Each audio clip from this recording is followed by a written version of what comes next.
दोस्तों, किस पाप के कारण स्त्री समय से पहले ही विधवा हो जाती है? नमस्कार दोस्तों, भगवान विष्णु और माँ लक्ष्मी क्षीर सागर में शेषनाग की शैया पर बैठे हुए थे। तब माता लक्ष्मी के मन में जिज्ञासा हुई और उन्होंने भगवान श्री विष्णु से प्रश्न किया है, प्रभु, किस कारण से एक स्त्री समय से पहले विधवा होती है? ऐसा वो कौन सा पाप है जो एक पतिव्रता नारी को भी विधवा बना डालता है?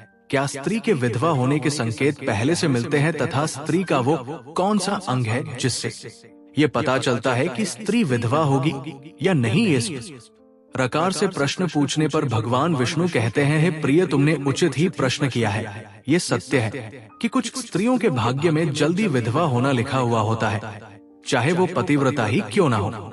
किंतु एक पाप के कारण स्त्री विधवा बनती है और स्त्री के शरीर का एक अंग उसके विधवा होने का संकेत भी देता है। भगवान विष्णु कहते हैं, देवी, तुम्हें इस परम गोपनीय सत्य को बताने से पहले मैं तुम्हें एक कथा सुनाता हूँ। इस कथा में तुम्हें तुम्हारे सभी प्रश्नों के उत्तर मिल जाएंगे, इसीलिए तुम इस कथा को ध्यान से सुनना दो। तो भगवान विष्णु ने माता लक्ष्मी को एक अत्यंत सुंदर कथा सुनाई है। इस कथा के माध्यम से भगवान ने समस्त मानव जाति के कल्याण के लिए कई महत्वपूर्ण उपदेश दिए हैं। इसीलिए आप इस कथा को पूरा जरूर सुने। इस कथा को आधा अधूरा सुना पाप माना जाता है। तो चलिए शुरू करते हैं। दोस्तों, एक समय की बात है। मध्य देश में एक अत्यंत धनवान सेठ रहा करता था। उसका एक पुत्र और 3 पुत्रियां थी।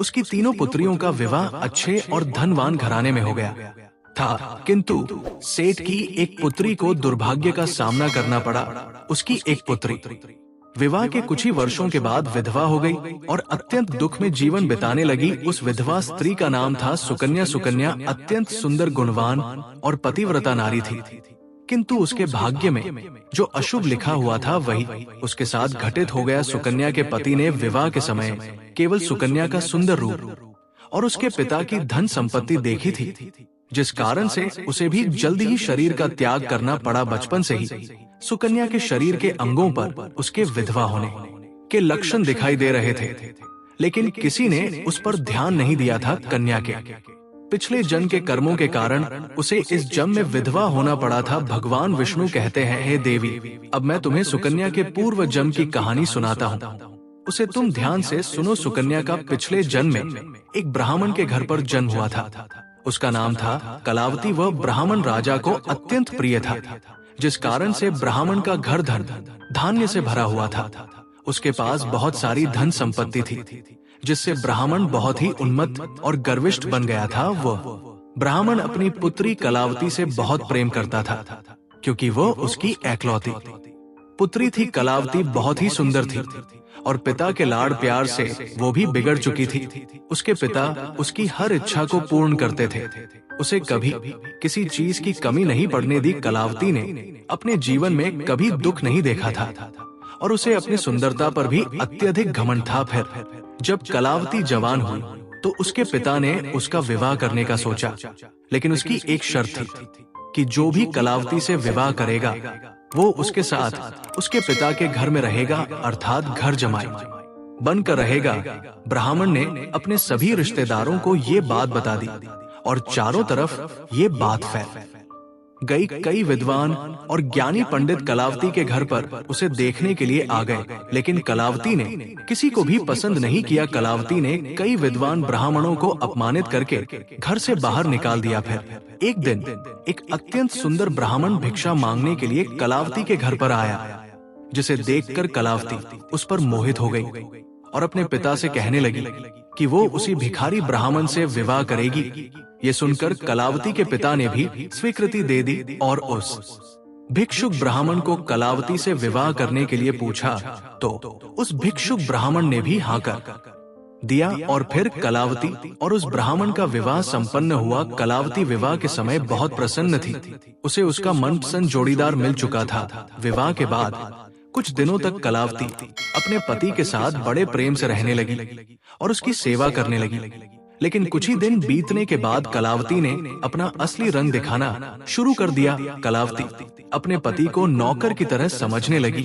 उसकी आज्ञा का पालन करने की जगह पर उसे ही आज्ञा देने लगी। कलावती अपने पति को भी उसके नाम से बुलाने लगी।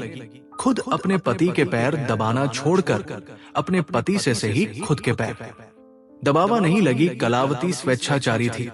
वो पति को बिना बताए ही घर से बाहर चली जाती। कभी पति की कोई बात नहीं मानती थी। पति से पहले ही भोजन करती थी। किसी भी धार्मिक कार्य में पति के साथ नहीं बैठती थी और अकेले ही मौज करती थी। अपनी पत्नी के ऐसे व्यवहार को देखकर कलावती का पति बहुत दुखी रहने लगा। उसने कलावती को बहुत समझाने की कोशिश की, लेकिन वो कभी नहीं मानी। कलावती अपनी ही मनमानी करती रहती थी। कलावती की माता ने भी उसे समझाने का प्रयास किया कि स्त्री को अपने पति के साथ ऐसा व्यवहार नहीं करना चाहिए, लेकिन कलावती अपनी माँ की बात कभी नहीं मानती थी और वो जानबूझकर अपने पति को अपमानित करती रहती थी। दिन रात पति की बुराई करना, उसे अपशब्द कहना, उसे नाम लेकर बुलाना आदि प्रकार के निंद कार्य वो रोज करती थी। कलावती का पति भी उससे बहुत परेशान हो गया था। फिर एक दिन उसने बहुत विचार किया और कलावती को छोड़कर जाने का निश्चय किया। कलावती का पति बिना किसी को बताए ही अपने घर को छोड़कर चला गया। उसने कलावती का त्याग कर दिया और वन में जाकर तपस्या करने लगा, क्योंकि शास्त्र यही कहते हैं कि बुद्धिमान मनुष्य को दुष्ट और स्वेच्छाचारिणी पत्नी का त्याग कर देना चाहिए, अन्यथा वो भी उसके पाप का भागीदार बनता है। कलावती का पति वन में जाकर तपस्या करने लगा। कलावती ने भी अपने पति को खोजने की कोशिश नहीं की और बड़े मौज से अपने ही घर में रहने लगी। कलावती की माता ने उसे बहुत समझाया कि वो अपने पति से विनती करके उसे वापस घर पर लेकर आए, लेकिन कलावती कहती जाने 2 माह वैसे भी मेरा भिखमंगा पति किसी काम का नहीं है। उससे विवाह करके मैंने उस पर उपकार ही किया था, लेकिन वो मूर्ख मुझे ही छोड़कर चला गया है। ऐसे मूर्ख पति के साथ रहने से अच्छा है मैं अकेली ही रह लूं। मैं इतनी सुंदर हूँ कि कोई भी पुरुष मुझसे विवाह कर लेगा। कलावती की ऐसी बातें सुनकर उसकी माँ भी दुखी रहने लगी। उधर कलावती का पति ध्यान मग्न होकर तपस्या करने लगा और सांसारिक बंधनों से मुक्त होकर ईश्वर की भक्ति में लगा रहा। फिर कुछ दिनों बाद कलावती के पिता के साथ अशुभ घटना घटी। उसे राजमहल में चोरी करते हुए सिपाही ने पकड़ लिया और राजा को इसकी खबर दी। राजा उस पर बहुत क्रोधित हुए और उसका सारा धन संपत्ति छीनकर उसे का गृह में डाल दिया। सब कुछ छीन जाने के कारण कलावती बहुत गरीब हो गई। उसकी माँ और कलावती अब दूसरों के घर पर काम करने के लिए जाने लगे।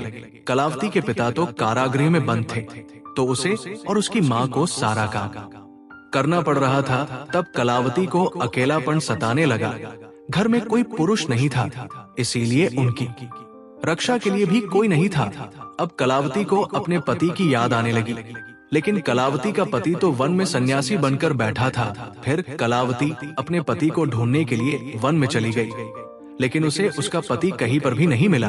वो वन में हर तरफ घूमने लगी, लेकिन उसे उसका पति नहीं मिला। फिर वो एक जगह पर विश्राम करने बैठी तो अचानक उस स्थान पर एक शेर आ गया और उसने कलावती पर हमला कर दिया और उसी क्षण कलावती के प्राण चले गए। मृत्यु के बाद 2 यमदूत कलावती को घसीटते हुए यमलोक ले गए। यमलोक में जब कलावती यमराज के सामने जा पहुंचे तो यमराज ने उसके पाप और पुण्य का मूल्यांकन किया। यमराज कहने लगे, ये तो अत्यंत पापी स्त्री है। इसने कभी अपने पति का सम्मान नहीं किया। इसने बार बार केवल अपने पति का अपमान ही किया है। ये उसका नाम लेकर बुलाती थी और अपने पति के साथ नौकर की तरह व्यवहार करती थी। ऐसी दुष्ट स्त्री को तो नरक में भेजना चाहिए। फिर कलावती नरक में चली गई। अनेक वर्षों तक नरक में सजा भुगतने के बाद कलावती को अपने पूर्व जन्म के कर्मों का प्रायश्चित करने के लिए फिर से मनुष्य जन्म प्राप्त हुआ। जो पाप कलावती ने किए थे, उसी पाप के कारण कलावती के शरीर पर विधवा होने के लक्षण प्रकट हुए थे। भगवान विष्णु कहते हैं, हे देवी, अब मैं तुम्हें उन चिन्हों के बारे में बताता हूँ जिस स्त्री के अंग पर ऐसे चिन्ह प्रकट होते हैं, वो स्त्री समय से पहले विधवा होती है। भगवान विष्णु कहते हैं, हे देवी, मध्य माया तो दीर्घा भार्या निर्देशित वेद्या पदार्गुणा शनि सुदूर भगा। इस श्लोक में भगवान विष्णु ने विधवा स्त्री के लक्षण बताए हैं। यदि किसी स्त्री के पैर पसीने से रहित हो, उस पर नसें दिखाई ना देती हो, उसके पैर चिकने तथा कोमल हो, तो वो स्त्री सुख भोगने वाली तथा ऐश्वर्यशालिनी होती है। यदि स्त्री के पैर का अंगूठा लंबांसल हो तो वो स्त्री पतिव्रता एवं ऐश्वर्यशालिनी होती है।